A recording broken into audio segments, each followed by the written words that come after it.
Salve Maria! Sua pregação já vai começar, mas antes, não se esqueça de se inscrever no canal, ativar o sininho, dar um like no vídeo e compartilhar essa pregação com seus amigos para abençoar o dia deles. Lembrando que o nosso canal é patrocinado pela Loja do Criador, lá você encontra terços maravilhosos para você e também para presentear quem você ama. O link da loja está na descrição do vídeo e no comentário fixado. Que Deus te abençoe. Cria em mim um coração que seja puro. Cria em mim um coração que seja puro. Cria em mim um coração que seja puro. Cria em mim um coração que seja puro. Que as palavras do Santo Evangelho perdoem nossos pecados. Por que sois tão medrosos? Ainda não tendes fé? Por que sois tão medrosos? Ainda não tendes fé? Essas duas perguntas de Jesus querem iluminar nessa tarde o dia de hoje. E também esse acampamento que já estamos vivendo desde a sexta-feira. Aliás, esse mesmo tema já apareceu no Evangelho que foi 3 vezes proclamado, 2 por mim e 1 pelo Padre Hamilton, na tarde de hoje. Sinal de que Deus está, de fato, querendo tocar de modo muito concreto nesses pontos chaves da nossa vida de fé. Há uma íntima relação entre o medo e a falta de fé. Por isso, aqui estão 2 áreas prediletas da influência encardida. Com o medo, e essa é a ordem mais repetida em toda a Escritura: não tenha medo, não tenhais medo, não tenham medo. Lançar fora todo o temor. O medo não vem de Deus, medo de nada. Porque o medo, ele tem a sua raiz no passado ou numa projeção do futuro.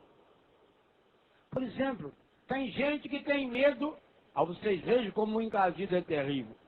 A pessoa tem medo e não sabe do que ela tem medo. Eu tenho muito medo, padre. Mas e medo do quê? Medo. Mas tem medo de um bicho? Não. Tem medo do escuro? Não. É do quê? Eu não sei, é medo. Olha como o encardido engana a pessoa. Aliás, essa é uma das marcas que o pecado deixa. Eu escrevi um livro sobre isso chamado Cure Seu Coração, onde eu falo nesse espírito de menos-valia, nesse espírito de coitadinho, que o encardido transforma a pessoa. Aí a pessoa começa: não posso, não consigo, porque eu sou muito fraco, porque desde pequeno que eu sofro, por isso, por aquilo. Não ter medo.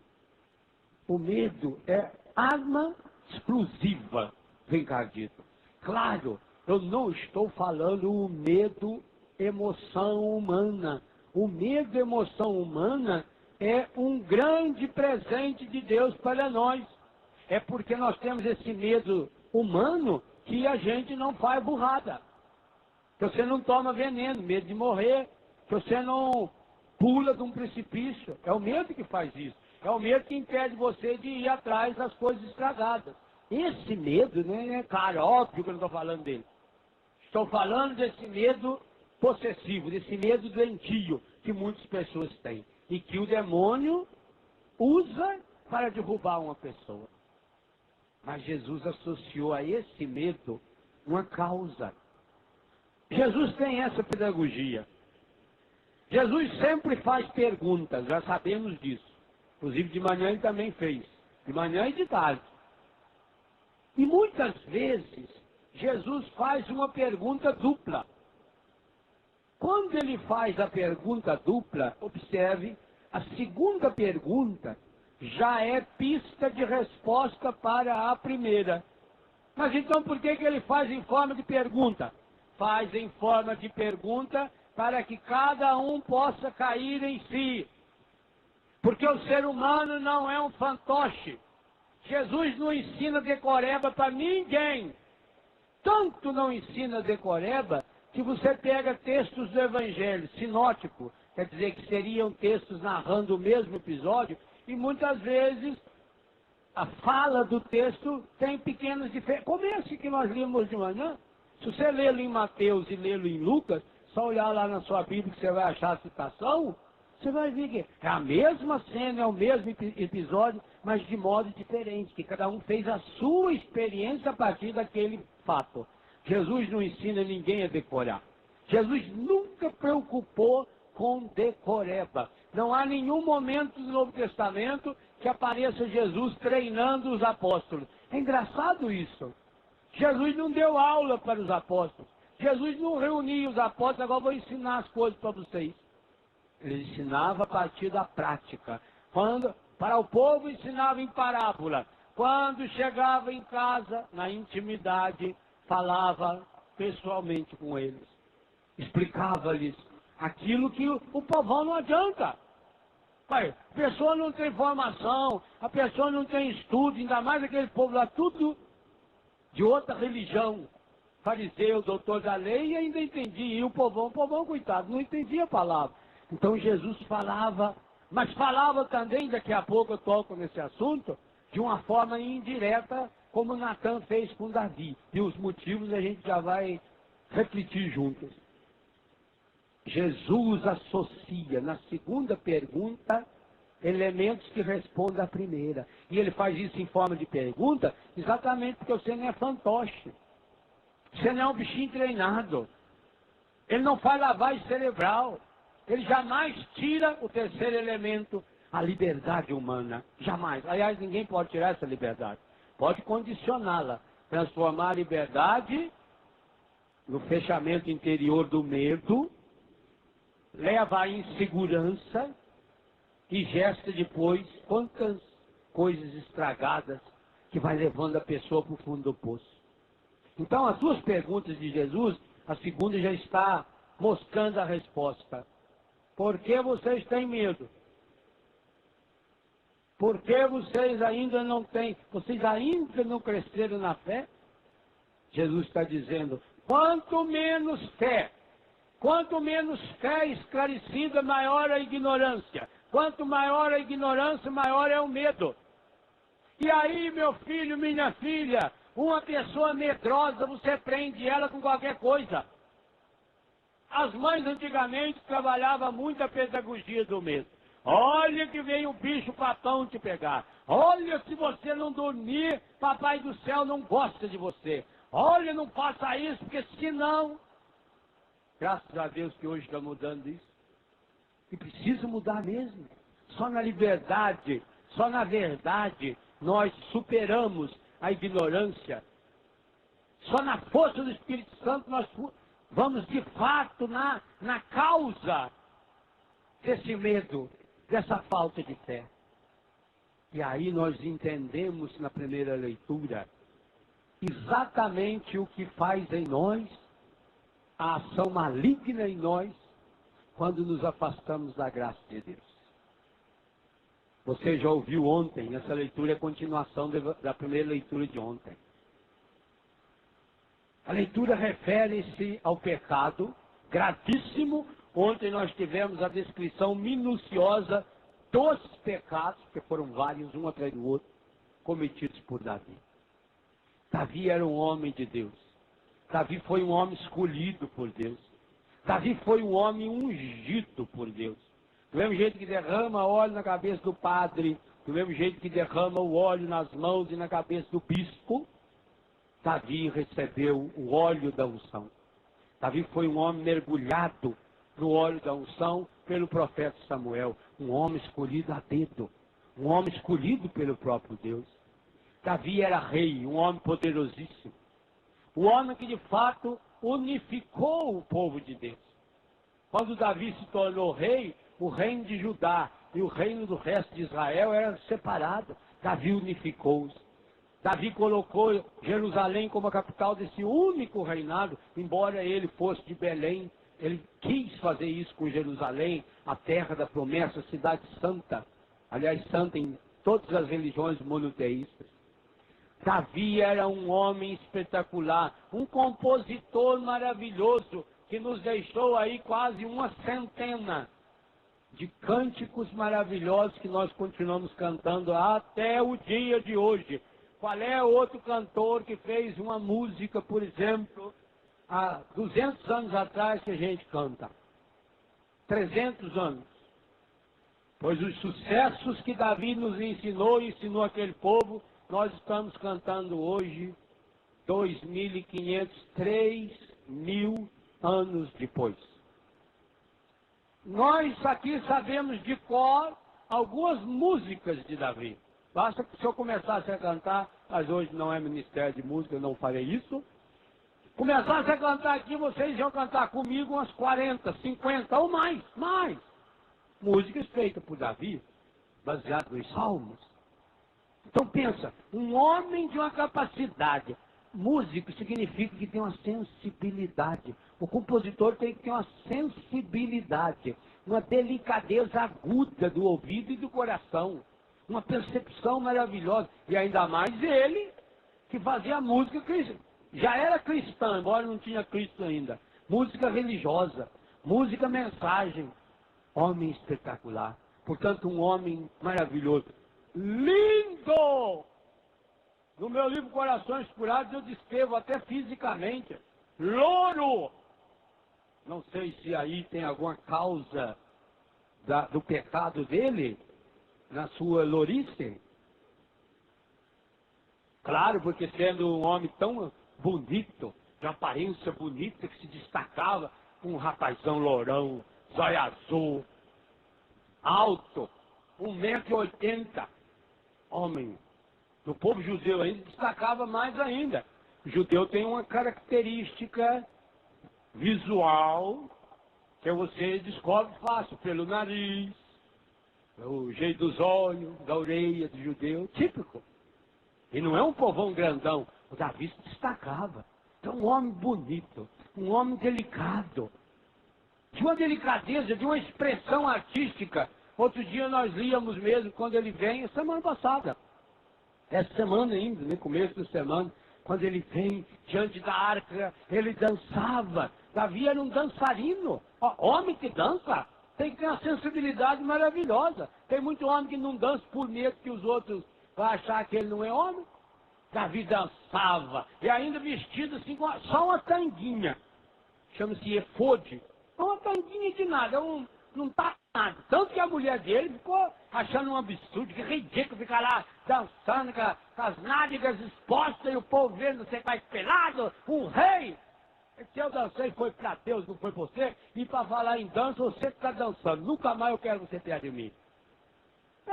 Como é que eu vou querer uma mulher que não compreende a minha sensibilidade, a minha alegria? Eu estava dançando diante de Deus. Gente, se nós ficássemos aqui fazendo uma pregação sobre os valores de Davi, teria que emendar hoje e amanhã. Era um homem excepcional. Mas tinha o pé de barro. Tinha um ponto fraco. Pelo menos um. Deve ter tido outro. E o encardido achou direitinho qual é o ponto fraco de Davi. Por que Davi, quando viu Betsabé tomando banho, ele mandou descobrir quem era e mandou trazê-la e se uniu a ela? Por necessidade sexual? Ele tinha 300 mulheres. Já pensou? Naquela época era uma beleza. Naquela época os homens de Deus podiam ter 200, 300. Salomão teve 1000. Por isso que depois parou. Não tem mais, que a cota já foi toda. Só com esses aí. Só Salomão e o pai dele, Davi, já gastaram a cota aí de quase 2.000 padres. Celibatário hoje. que Deus vai fazer? Agora, meu filho, gastou demais, agora vocês aguentam e chupam o dedo. Essa é a explicação. Não é bobagem. As bobagens também explicam e evangelizam. Ajuda. Davi tinha todas essas mulheres, inclusive a Micol. A Micol, pela descrição bíblica, era uma belezinha. Filha de Saul. Saul foi, segundo a Bíblia, um dos homens mais lindos que já existiu. Um homem também grande, um homem que se sobressaía, diz o profeta Samuel, ou melhor, o livro do profeta Samuel, quem disse nós não sabemos, qual é o autor nós não sabemos. Saul era um homem lindo, a sua filha maravilhosa, Micol, uma menina linda. Dá a ideia que ela era meio japonesinha, né? Com esse nome, Micol. Eu acho que ela era meio japonesa. Essa belezinha, aqueles olhinhos puxadinhos assim, cabelinho preto. Ah, japonês é bonito. Também quando pega pra ser feio, corre. Feio e mal arrumado. Corre aquele cabelo que eles não penteiam direito, que dente não cuida, né? Um bom odontólogo, um bom cabeleireiro lá no Japão ia fazer um sucesso medonho. Principalmente quando a gente sai na rua, a gente fica olhando lá e fala, mas nossa senhora, é muito feio, eu tenho dó de falar. Fiquei com dó daquele povo. Tem muita gente feia, mas quando dá pra ser bonita, principalmente as japonesas. As japonesas eram uma belezinha. Que jeitinho, bonitinho dela, tá Davi, que as roupinhas, que as marcas, as flores nas costas, que assim, tá belezinha. Marra que põe na cintura, que fica fininho, que pezinho desse tamanho. Eu não sei que jeito que é o pé fora do sapato, porque para caber dentro daquele coisa lá, entortou tudo aí. Vou encolhendo. Uma belezinha.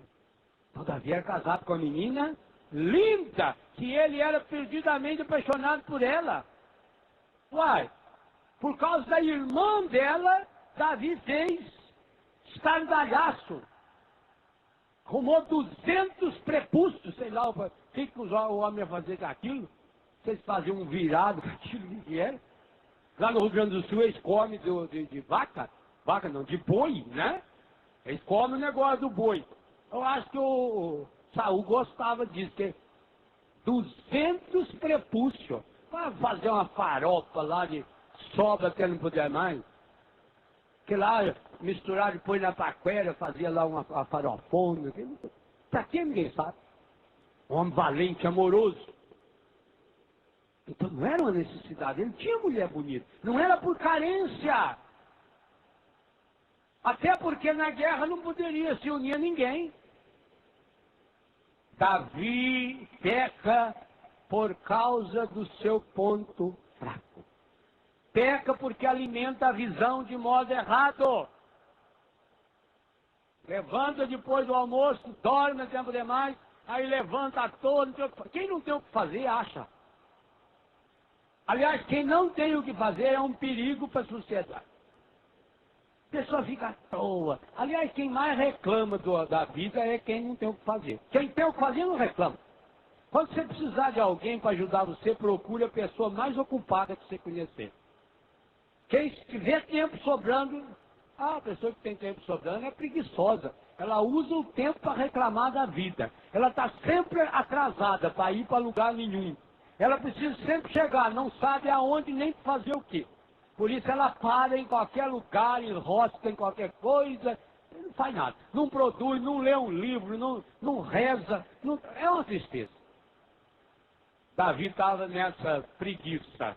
Demônios meridianos, já diziam os padres do deserto. E ali sem fazer nada, à toa, olhando para todo lado. Quem não sabe para onde vai, olha para todo lado. Quem sabe para onde vai, fixa o olhar. Os padres da igreja falam isso. Se você quer ser uma pessoa santa em Deus, eduque os seus olhos. Não fica olhando para todo lado, não. Quem fica olhando para todo lado, enxerga o que não deve. Enxerga o que não deveria enxergar. Davi está lá, à toa olhando, de repente, coraçãozinho do velho acelerou. Ele bateu o olho e estava lá uma cavalona Aquelas mulheres mesmo de espetáculo. Tomando banho de cachoeira. Olha a distância que ele está. Lá na cachoeira. Longe, do outro lado. Ele está aqui em cima no palácio. Você veja o que o pecado faz. O pecado tem o poder do zoom. Aliás, eu queria ensinar a vocês que a máquina fotográfica moderna também tem. Da onde você estiver aí, você aperta um botãozinho, você vai ver eu pertinho. Faça a experiência. Não precisa entrar dentro da pessoa para tirar retrato. Antigamente, estava na Aparecida do Norte, outro artista tinha que enfiar a cara naquele saco e ficar ali. Agora não, agora tem zoom. Da onde você estiver aí, você aperta um botãozinho assim, ele chupa a imagem, você vê essa coisa espetacular aqui, aí pertinho. Então não precisa. O pecado tem zoom. Quando...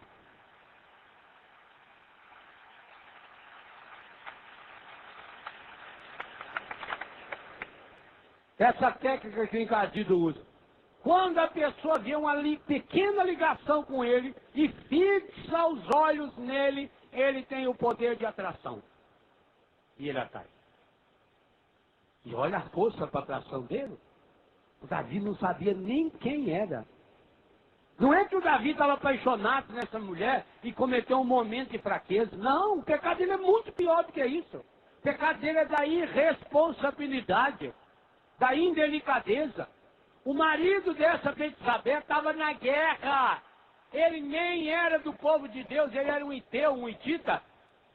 Ele estava lá na guerra defendendo Davi, por isso que a mulher dele estava ali, sozinha, tomando banho de cachoeira. É o pecado da indelicadeza, da insensibilidade. É o pecado do orgulho prepotente, de achar que eu mando na vida, no corpo e na alma dos outros. E por isso Davi dá uma de cubiteiro e vai atrás de informações e fica pedindo para os servos lá descobrir quem é a mulher.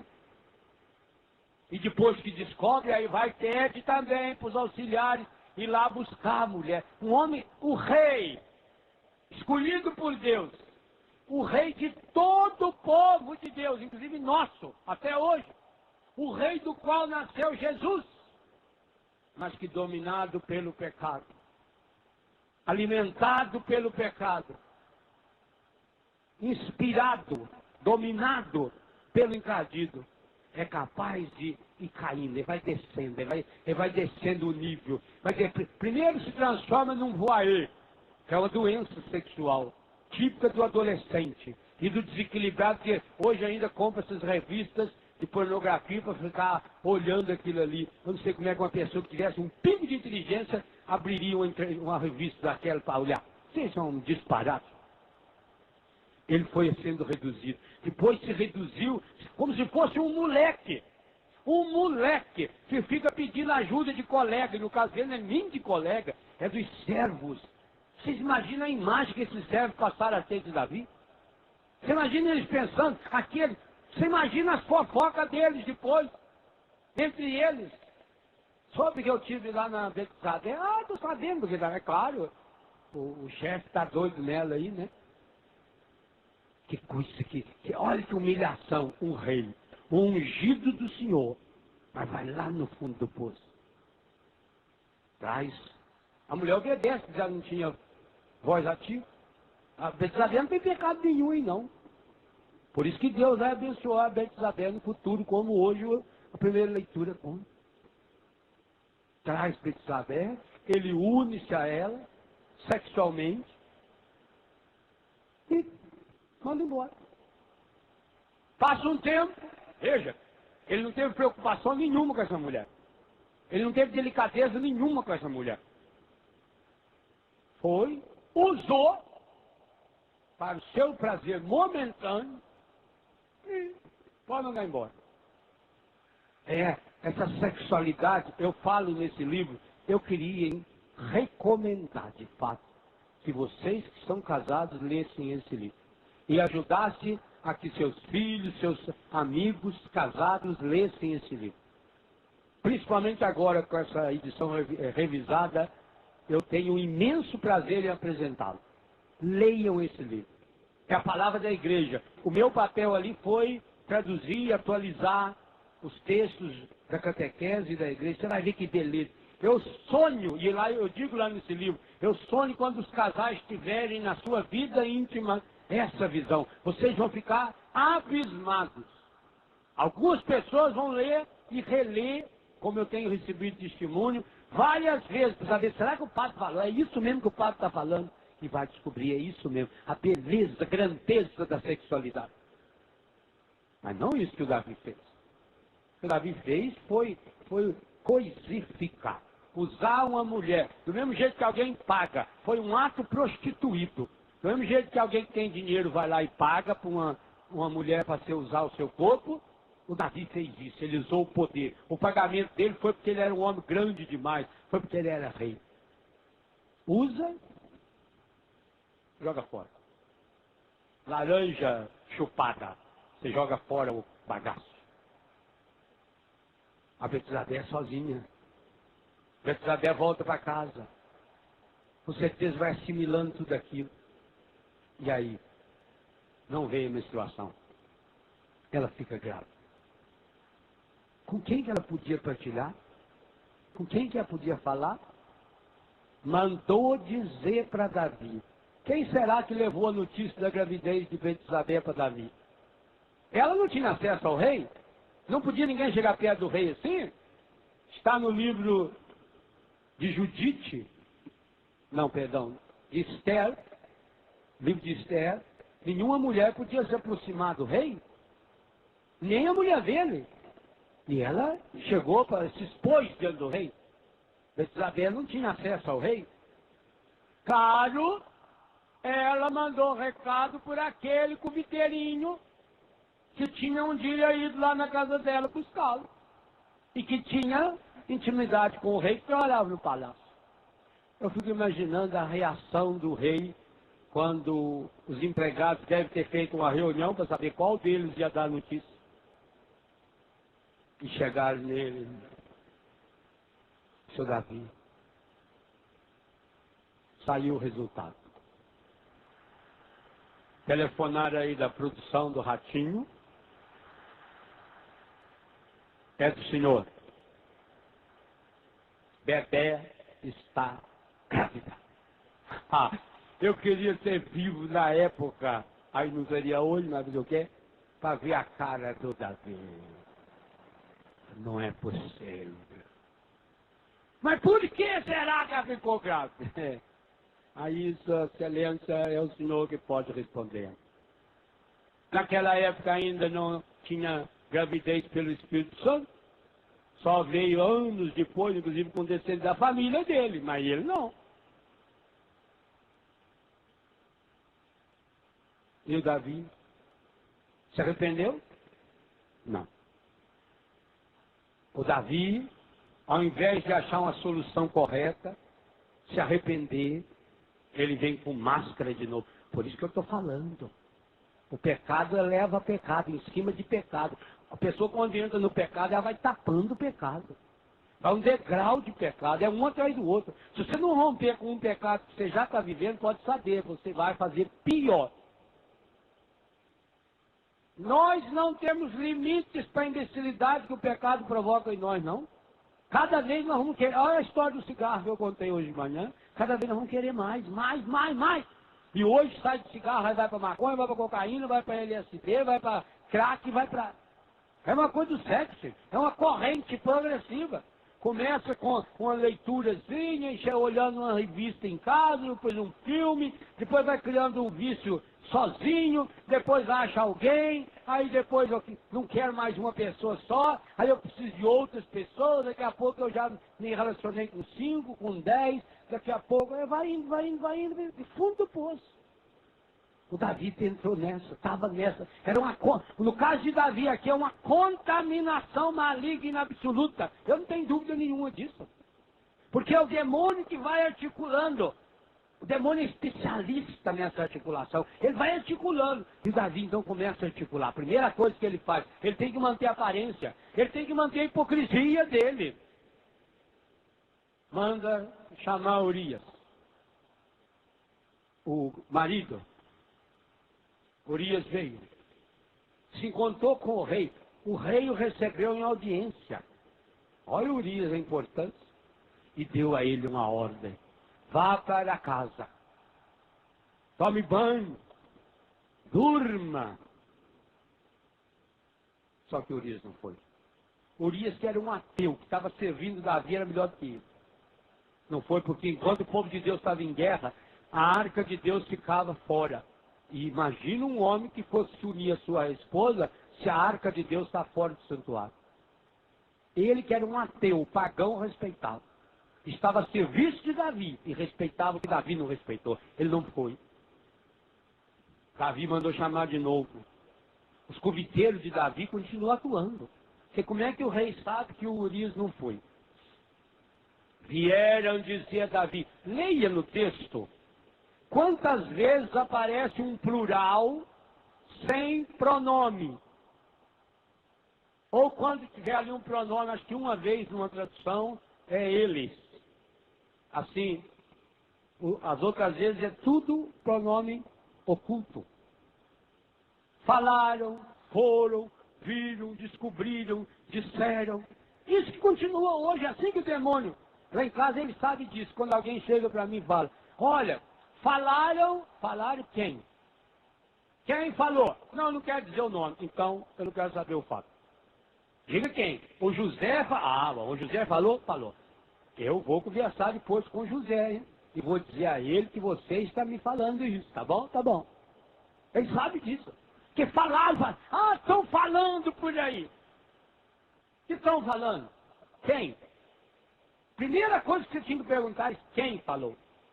O pessoal. O pessoal não fala. Pessoal é indefinido. Quem? Não. Então eu não quero saber. Não, mas o fato eu não quero saber. Porque senão é a mão do demônio. Olha nesse texto, você leia depois do capítulo 11 e 12 inteiro e risca na sua Bíblia quantas vezes aparece. Falaram, disseram, eles foram, buscaram, tudo nesse plural aí. É aquela corte de coviteiro que está lá. No caso deles, coitados, eles eram obrigados a estar lá, porque eles vão trabalhar. E talvez no seu caso seja aqueles falsos amigos que estão sempre prontos a vir até você, levar você para o mau caminho, trazer fofoca até você, proteger os seus erros. Amigo que protege erro de amigo não é amigo. É amigo sim, mas do encardido, não de Deus. A amizade verdadeira, ela é honesta. Ela ajuda o outro a ir para o céu. Se não vai para o céu, pode esquecer.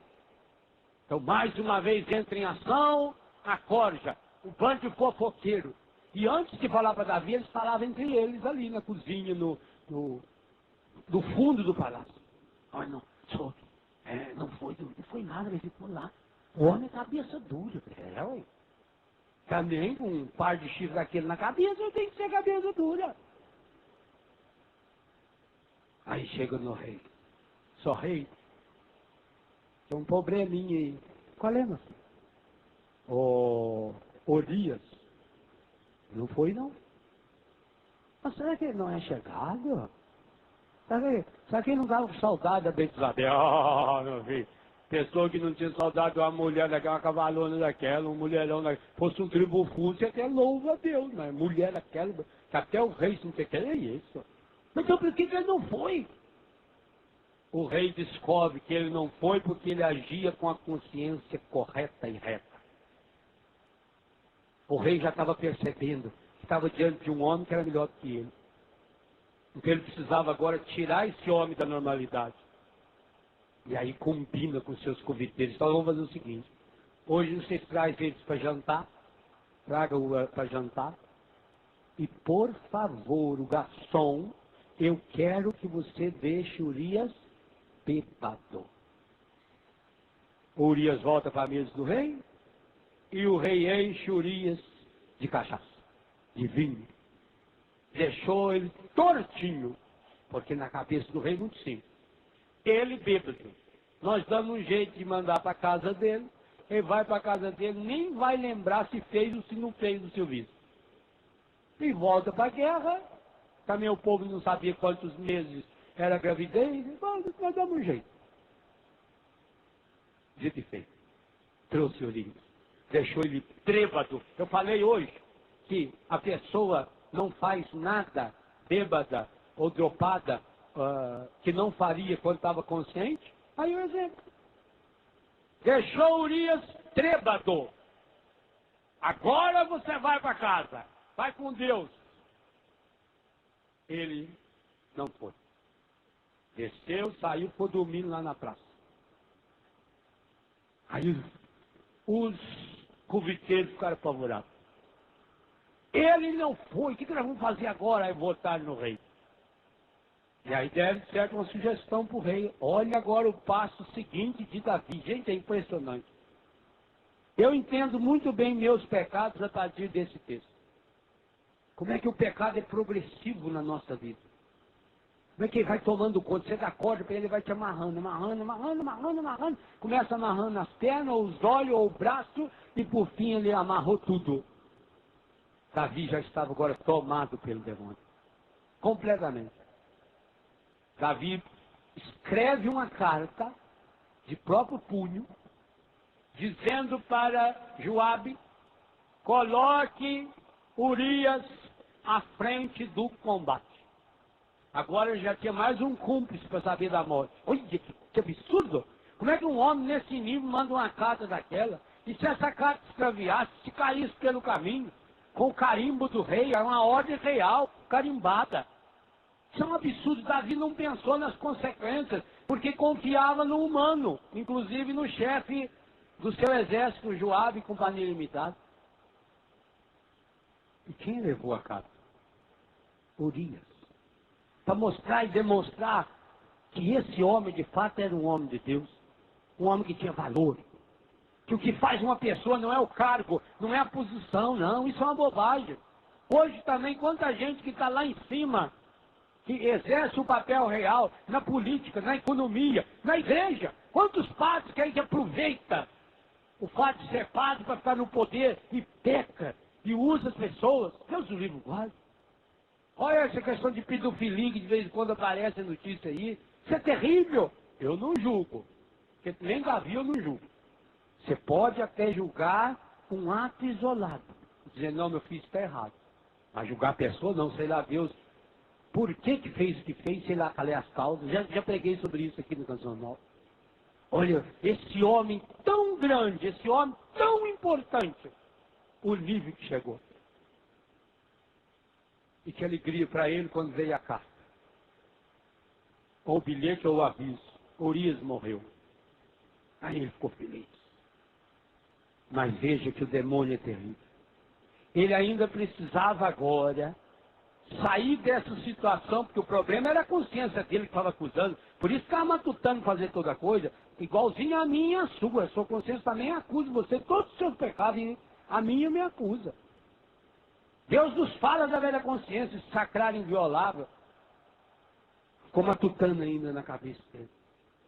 Pois ele agora quis sair bonito do pedaço. A conclusão do Davi é fantástica. Do ponto de vista humano, é uma coisa. Eu imagino que quando ele contou essa ideia para os seus conviteiros, ele deve dar pulo. Porque que rei nós temos? Olha a inteligência desse homem. Davi articulou na cabeça. Betsabé está sozinha, viúva. Marido morreu na guerra. Grávida. Agora não precisava mais se preocupar com a gravidez, porque ele estando morto, ninguém ia saber se ele foi ou não foi na casa dele. Todo mundo sabia que Urias tinha ido lá, todo mundo viu Urias. E vocês acham por que o Davi recebeu ele lá em cima no palácio? Para que o maior número possível de pessoas visse que Urias estava na cidade. O demônio já articula, mostra que ele veio, todo mundo, certo, mandou até espalhar. Ah, sabe quem que teve aí? Urias. Esteve com o rei. Nossa, que coisa. Agora era importante que todo mundo visse a bondade de Davi. Um rei que, tendo tantas mulheres, foi buscar a pobre mulher de Urias. Está certo que era um espetáculo de bonita, né? Que linda atitude do rei. E buscar essa mulher, trazer e protegê-la. Olha que beleza. Esse foi o cálculo dele. E assim ele fez. Ele trouxe Betsabé, ela morando com ele agora, gravidez foi indo. Vocês sabem, 6 ou 7 meses depois desse episódio, nasceu a criança, o menininho, um rapazinho. Tudo maravilhosamente bem. O menino nasceu, feliz. Parecia tudo bem. Quando entra esse contexto que nós ouvimos agora. Aparece o profeta Natan. Natan é o nome dele. Nós vamos pensar que na época já tinha empresa. Não era nem na Varig, nem na Gol. Era o Natan. Por favor, o pessoal da TAM, depois manda aqui para nós a contribuição para ajudar na campanha de chinês. Vocês estão sobrando mesmo. Nós também queremos um tapete vermelho aqui, igual vocês têm lá no avião. Veio o profeta Natan. O profeta veio, foi muito bem recebido. Davi tinha um bom relacionamento com os profetas, com os sacerdotes. Isso é típico desses poderosos. Você pode ver que chega a época de eleição, os políticos dão um jeito assim de se aproximar da gente. De mim não, porque não tem nenhuma preocupação em tratar bem. A não ser aqueles que são meus amigos. Se eles são meus amigos, eu vou tratar bem sempre. Independente se é político ou se não é político. Aqueles do poder, eles têm uma intimidade fácil com os religiosos. E tem muito padre também que quer ter essa intimidade com eles. Até porque precisa do poder político para realizar as outras coisas. Davi recebeu Natan. Mas a que devo a honra dessa visita? Sou rei. Eu estou com um probleminha aqui. Eu queria saber a opinião do senhor. O senhor é um homem que tem um discernimento tão acentuado. Hã? O profeta vem até mim para pedir o meu conselho. Não. Imagina, quem sou eu para aconselhar um profeta? Mas qual é o problema? Senhora rei, tinha um senhor que ele era muito rico, tinha um monte de ovelhas, mas ele era meio mão fechado. Então chegou uma visita para ele, e ele, para não matar um ovelhinho, depois você releia a primeira leitura de hoje, eu vou só resumir aqui, para não matar uma ovelha dele, o senhor sabe que ele tinha um rapazinho que morava lá perto da casa dele, pobre de tudo, só tinha uma ovelha, é pobreza mesmo, porque é para arrumar prato para uma ovelha, é restinho de comida. Comia na mesa dele, dormia com ele no quarto. Uma ovelha que ele criou desde pequenininho, deve ter ganhado um filhotinho. Tinha um amor naquela ovelha. Pois o senhor imagina que aquele descarado do rico, o dia que veio essa visita, ao invés de pegar uma das dezenas, centenas de ovelhas que ele tinha, ele não mandou roubar a ovelha do pobre. Matou a ovelha e deu o banquete. O rei ficou louco. Levantou-se do trono e falou: esse homem não vale nada! Esse homem tem que ser morto! Olha a facilidade com que ele julgou o outro. E o Davi teve que escutar a palavra mais maravilhosa do ponto de vista da salvação, mas humanamente a mais dura das palavras. Eu queria pedir a Deus que mandasse um Natan na minha vida, para meter o dedo na minha cara e falar: esse homem é você. Já pensou? Que coisa, gente. Eu fico imaginando, eu leio a Bíblia com a minha imaginação, eu fico imaginando os detalhes. Eu leio a Bíblia tentando ler o que não está escrito, as entrelinhas. Que eu costumo dizer que as palavras mais importantes são aquelas que a gente fala quando não diz. É a palavra do silêncio. Então eu quando leio a Bíblia, eu fico nas entrelinhas. Eu nem leio um texto desse, eu fico horas matutando na minha cabeça. Dirigindo, eu vou matutando. Assim também que eu preparo um pouco os acampamentos. Eu não tenho tempo de sentar no escritório, nem tenho escritório mesmo, né? De arrumar, sentar numa mesinha lá e ficar fazendo pesquisas de internet. Eu não tenho tempo para isso, não. Eu faço isso guiando o meu carro. Eu vou sozinho de uma casa para outra. São 3, 4 horas de viagem. 6, 7 horas em algumas casas. Aí eu vou pensando, vou matutando naquele texto. Ilumina. Isso ajuda muito. Você também pode fazer isso. Então, mesmo quando eu estou caminhando lá em casa ou algum trabalho que eu estou fazendo, eu estou matutando. Então, eu fico matutando. E essa cena é uma daquelas que a gente teria que ter assistido. Vocês imaginam. Primeiro, a coragem de Natan. E segundo, a cara do Davi. Isso eu queria ter visto. Pena que não tinha alguns de vocês lá fotografados para mandar para nós naquela época. Assim, olhar a cara. Meu Deus, que coisa impressionante. O que será que... Como é que... Gente, nós não estamos falando de uma falha. Nós estamos falando de um pecado que o Davi articulou. Nós estamos falando de algo que já demorava um ano inteiro depois, entre o dia que Davi engravidou de Betsabé, até o dia que chegou Natan na sua casa, demorou pelo menos um ano, pois o menino já tinha nascido. Leia o texto aí. O rapazinho já tinha nascido. Já fazia um mês. Acredita até que se Deus esperou nascer, esperou passar também o resguardo.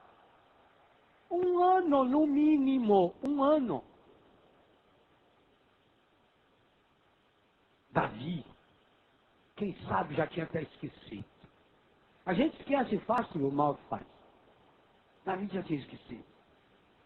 E quem sabe os seus cubiteiros até pensavam isso. Às vezes parece que Deus está dormindo na barca agitada da nossa vida. Por quê?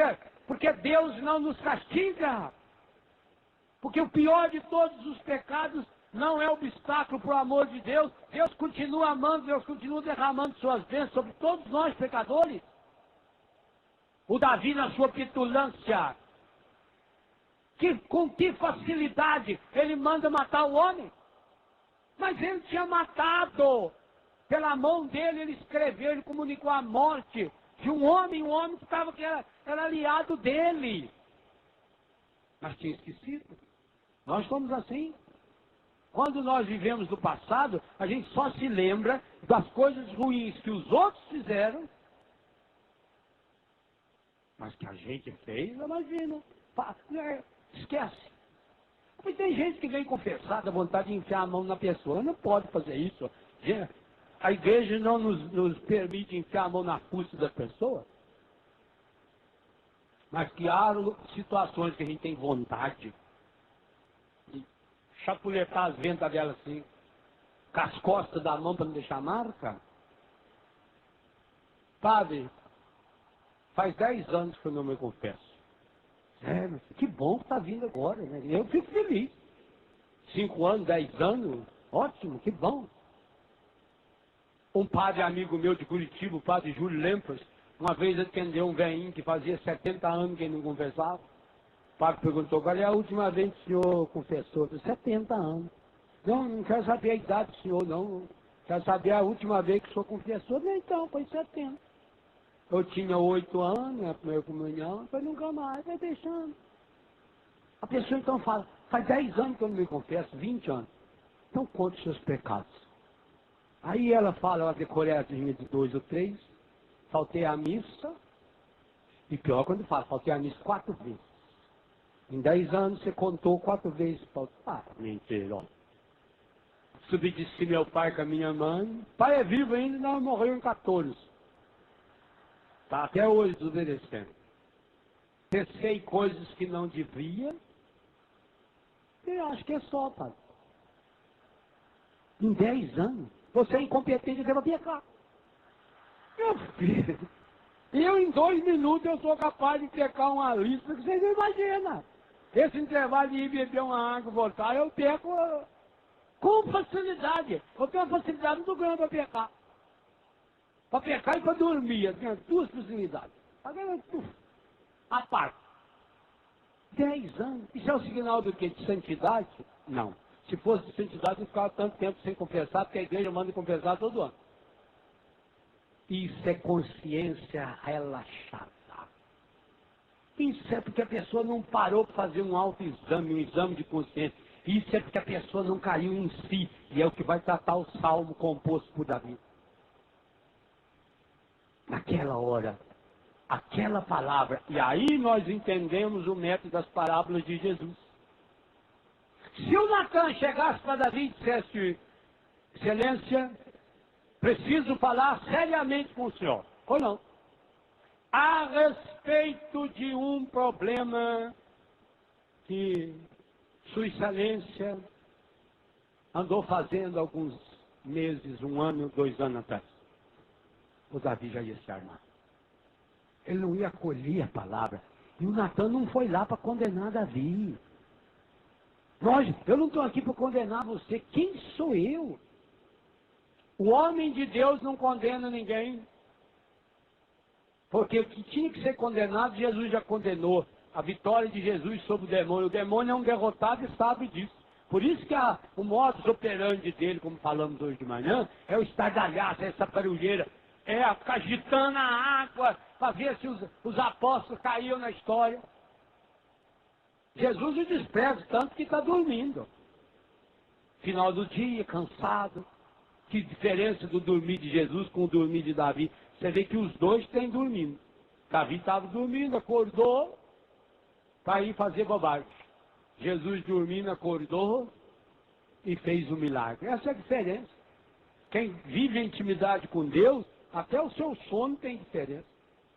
Davi tinha essa marca do pecado, Jesus não tinha. E não se esqueça que eram parentes. O personagem da primeira leitura com o personagem do Evangelho era parente. Jesus tinha o sangue de Davi. Era descendente da casa de Davi. Se falasse diretamente para Davi, ele ia se armar. Ele ia se fechar. Ele ia voltar. Gente, quando você tem uma ferida, só de tocar o dedo na ferida, você tem medo. A gente tem medo que as pessoas cheguem até perto da gente. Quando você vai na praia, está com aquele corpo tudo esfolado de sol, e vem uma pessoa para dar um abraço em você. Você afasta a pessoa. Ah, não põe a mão, pelo amor de Deus. Você protege o machucado. Você tem medo. Medo que um cachorrinho venha e pule logo ali em cima do machucado. Você toma cuidado. O Davi também era humano. E muito humano. Então você imagina. Se o Natan chegasse diretamente e colocasse para ele, ele iria criar uma barreira. Ele iria criar uma máscara. Ele ia criar uma casca. O Natan conta aquela história. O Davi entra na história, sai de si e tira a conclusão própria, decisiva. Por isso Natan foi categórico. Esse homem é o Senhor. E não precisou dizer para ele, o Davi não perguntou, mas como sou eu? O que eu fiz? Não, o Davi sabia. Quando se pergunta que já sabe a resposta, o Davi sabia o que tinha feito, tinha consciência do que tinha feito. Então Davi cai em si. E compõe o salmo que nós começamos a ler ontem e concluímos hoje. Ele caiu em si com o Salmo 50. Criar em mim um coração que seja puro. Dá-me de novo um espírito decidido. Restaura em mim a alegria da minha salvação. Esses elementos que começa o primeiro e o segundo parágrafo desse salmo nos traz de fato, de modo muito concreto, as áreas em que o pecado e, portanto, o demônio faz você perder e, a partir daí, faz você se perder. Coração puro, espírito decidido, pureza do coração, decisão espiritual, certeza da salvação, alegria de ser salvo. O pecado faz exatamente o contrário. Impureza do coração. Olha a impureza do coração de Davi. Vontade fraca. Falei tantas vezes sobre isso de manhã. E o padre Hamilton também retomou. Perde-se a decisão interior. Aqui agora está pedindo um espírito decidido. que não se abate, que não se deixa levar por qualquer coisinha, que não tropeça em qualquer obstáculo. Jesus questiona exatamente isso no Evangelho. Aonde está a fé de vocês? Por que vocês são tão medrosos assim? Dá-me, Senhor, um espírito decidido. Aliás, devia você e eu, cada um de nós, repetirmos esse grande pedido. Como era bom se os padres aconselhassem a meditação desse salmo como uma penitência das confissões. Como seria bom. Esse é o salmo escolhido por Deus pela boca de Davi para ser rezado depois que você cai no pecado. Esse é um bálsamo. E eu, como padre, e aqui oficialmente paramentado, e ainda tendo a graça de presidir essa Eucaristia, eu digo a você, eu aconselho a você, sempre que possível, depois que você realizar a sua confissão, sempre que possível, leia, medite, reze esse salmo. Porque ele nos traz elementos que vai abrindo espaço para que o Espírito Santo de Deus, por isso que ele está pedindo, vamos ler como está aí. Por isso ele dirige o pedido a Deus. Criai em mim um coração que seja puro. Criai em mim. Davi tem consciência, e nós somos chamados a ter essa consciência, de que o pecado vai contra a criação que Deus opera em nossa vida. Vai contra. O pecado nos deforma. Criai em mim um coração que seja puro. Dai-me de novo um espírito decidido. Pensa isso no íntimo do seu coração. Criai em mim um coração que seja puro.